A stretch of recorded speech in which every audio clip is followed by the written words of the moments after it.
السلام علیکم۔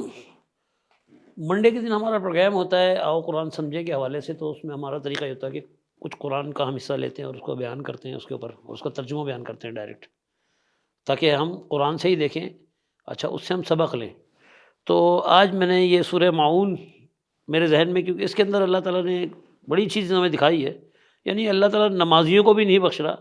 ہماری یہاں جس طرح آج کل یہ رجحان ہے کہ دکھاوا نمازوں کا ہم لوگ کر رہے ہوتے ہیں، تو اگر ہم اللہ کے احکامات کو چھوڑ کے بھلے ہم 5 وقتہ نماز ادا کر لیں، اور اگر ہم نماز کے پابند بھی ہیں، لیکن اگر وہ ریاکاری میں یعنی اللہ کے احکامات سے دور ہو کر ہم وہ نماز ادا کر رہے ہیں، تو ان میں بھی ہلاکت ہے۔ موضوع یہ ہے اس کے اندر۔ تو یہ بسم اللہ الرحمن الرحیم میں شروع کرتا ہوں اسے، ارایت الذی یکذب بالدین۔ اب یہاں اللہ تعالیٰ کہہ رہا ہے کہ دیکھا اس شخص کو یکذب بالدین، کہ دین کو جھٹلاتا ہے۔ نہیں، ویسے بالدین کا مطلب یہاں روز جزا کے دن کی بات ہو رہی ہے، کہ یعنی اس کو جھٹلاتا ہے، یعنی وہ اپنا عمل دکھا کے سمجھتا ہے کہ میں بہت اچھا چل رہا ہوں، حقیقت میں وہ جھٹلا رہا ہے، کیونکہ وہ اللہ کے احکامات سے دور ہے۔ وہ احکامات بھی آگے آئیں گے۔ فذلک الذی یدعو الیتیم، پھر کہا جا رہا ہے کہ یہ وہی ہے جو یتیموں کو دھکا دیتا ہے۔ پھر یہ وہی ہے جو یتیموں کو دھکا دیتا ہے، نہیں وہ یتیموں کا خیال نہیں کرتا، نمازی تو ہے لیکن وہ یتیم کا خیال نہیں رکھتا۔ یدعو یعنی دھکا دینے سے مراد کسی کا احساس نہیں ہے، اس کو دھتکارتا ہے۔ ولا یحض علی طعام المسکین، اور وہ ترغیب نہیں دلاتا، کہ نہیں دیتا کسی کو کہ مسکینوں کو کھانا کھلانا چاہیے۔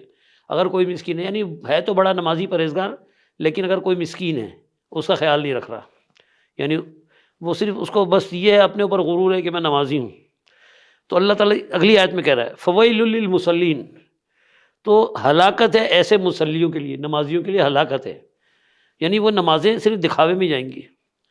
الذی ہم عن صلاتہم ساہون، یعنی جو اپنی نمازوں سے غافل ہے، یعنی وہ نمازیں تو پڑھ رہا ہے لیکن حقیقت میں وہ غافل ہے۔ الذی ہم یراعون، جو وہ دکھاوا کرتے ہیں۔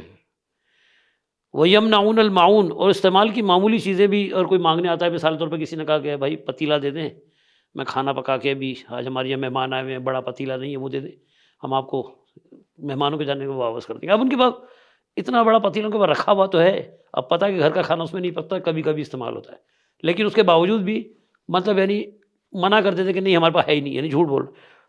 تو یہ جو عام برتنے کی چیزیں ہیں، یعنی وہ بھی کسی کو نہیں دیتے، اور پھر نمازی ہیں اپنی جگہ۔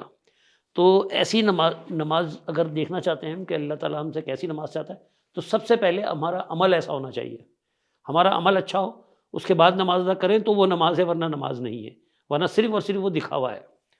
تو بہرحال یہ قرآن ہمیں بتا رہا ہے، ہمیں قرآن سے سبق لینا چاہیے، کہ ہم نے یہاں سمجھا کہ یعنی یہ جو دکھاوے کی نماز ہے یہ کسی کام کی نہیں ہے بغیر عمل کے، یعنی اگر ہمارا عمل صحیح ہے تو ہماری نماز ہے، ورنہ ہماری نماز نہیں ہے۔